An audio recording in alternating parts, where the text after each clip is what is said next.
twice in the past. It must just be such a positive place for you to come back to. I think it's positive without just winning. Of course it helps, you know, it always brings more of good memories, but I always loved Australia. It gives me a special energy, you know, I feel really good here. I love fans here, really passionate and always, you know, in good mood and excited, so it's always fun. Can you compare how you feel going into this year's event to how you felt the two years that you won? I don't remember. Yeah. I really don't, because it was, you know, all I remember is I won, and so it must have been feeling great. But I bet when I was sitting there before the tournament, it didn't feel like it. You said the conditions were a bit different this year? Condition of play, or? No, I was talking compared to Brisbane. Yeah. Because after Brisbane, have you felt the conversation surrounding you change at all? A little bit in terms of just the expectations here in Melbourne? Probably. I'm not that much aware about it because I try to read other articles. But I think it's quite normal when somebody had you know, success going into predictions. It's always kind of the same story, you know. You guys need to write that and hype everybody up, and I'm not saying it in a bad way, but it's just, for me, it's a little bit irrelevant. I know that I still have to go out there and play and prove myself, and I just want to make sure I'm prepared as best as I can. You're playing one event in the first round. What do you know about her? Do you know anything? Not really much. I think I saw a little bit of her play last year, but I'll definitely have a little bit more information closer to the match. Because personally, do you feel any special excitement heading into this one in terms of feeling that your chances are quite high? I just feel excited, not thinking about the chances, because it's, you know, as I said, I try to live in the moment, carpe diem. Can you talk about that video that you made? What kind of reaction did you get, and just why did you want to do it? What did you think about it? You did?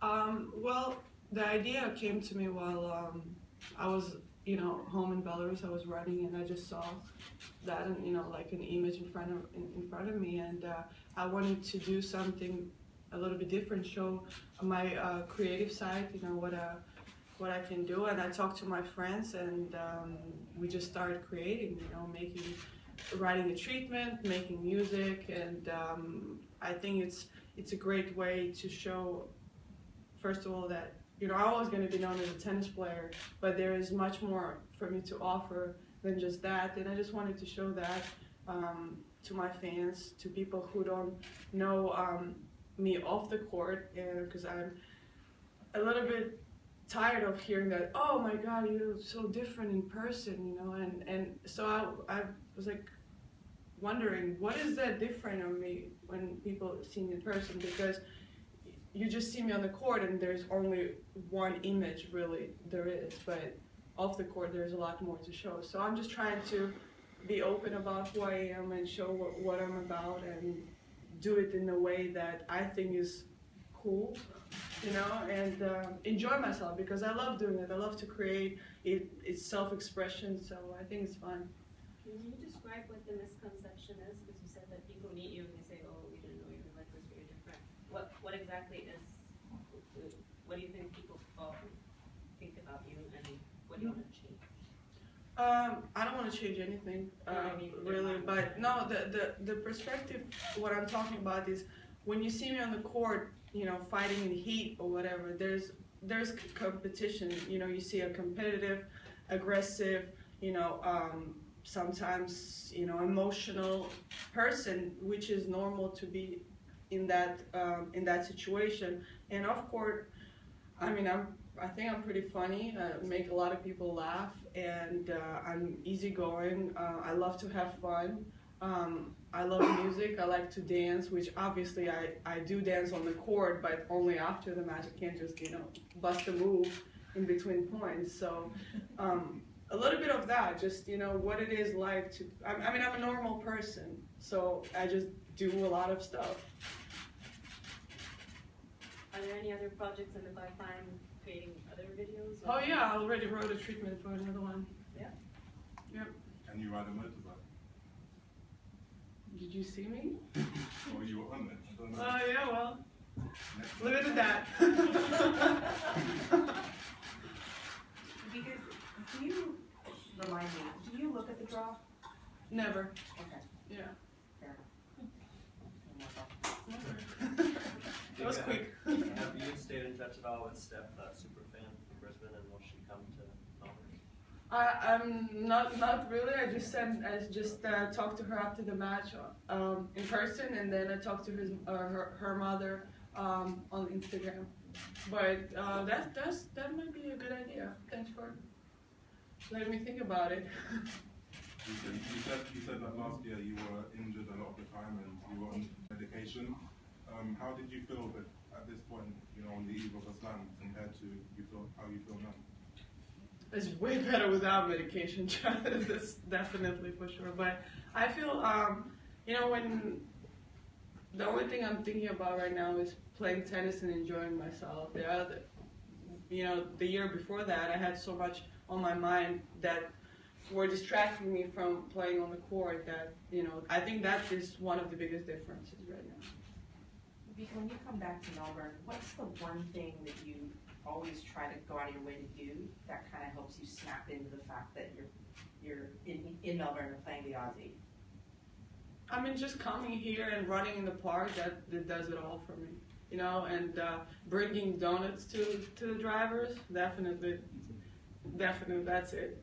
I know I'm in Australian Open. Do you take the same path when you run every time, or do you just? No, I'm not really superstitious that way. I just hate when people whistling. Whistling? Yeah, nobody can whistle in my house. Actually, I will snap at you if you do that. That's the only superstition I have.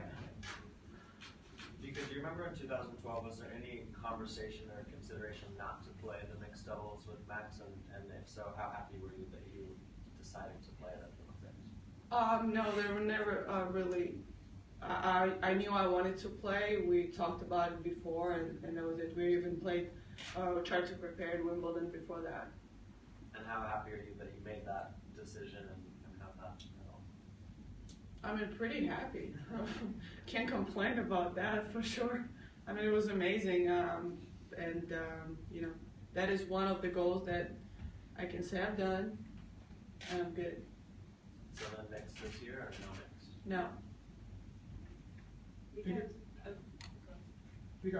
At what point do European players start learning English?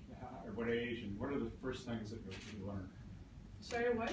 At what age at what point do European players start to learn to speak English, and what are some of the things that what are the first things that you learn? I don't know if there's an age thing, I started to learn English in school in first grade, and actually I was real lucky. I had a very good first teacher who taught me how to pronounce a little bit better, so I don't have that strong of an accent, Russian accent. But how I learned English after is actually by watching TV shows and listening to music and translating the lyrics. That's how I learned English mostly. Obviously, most of the questions are in English at the press conferences. Yeah. Is a lot of English spoken in the locker room too, between players, or do you speak your natural native languages? I mean, between Russian players, I speak Russian, but between everybody else, English, yeah. I realized just outside the players' restaurant that there's so many strollers and a lot of players now have kids traveling with them. Is that something that you've noticed, that there's a lot more kids? Well, that's because it's combined event, so probably that's why there's more kids. I don't think there's that many kids when it's just girls, because we kind of play tennis.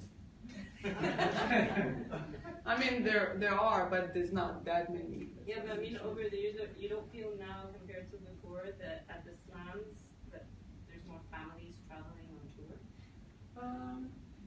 I think I probably would notice if I had a family. I would probably be more self-aware of that, but I don't think so. But I think it's really cool. I mean, it's amazing if the family can come and support you, and for kids, I don't know if they can handle probably the flights for the or something. Okay.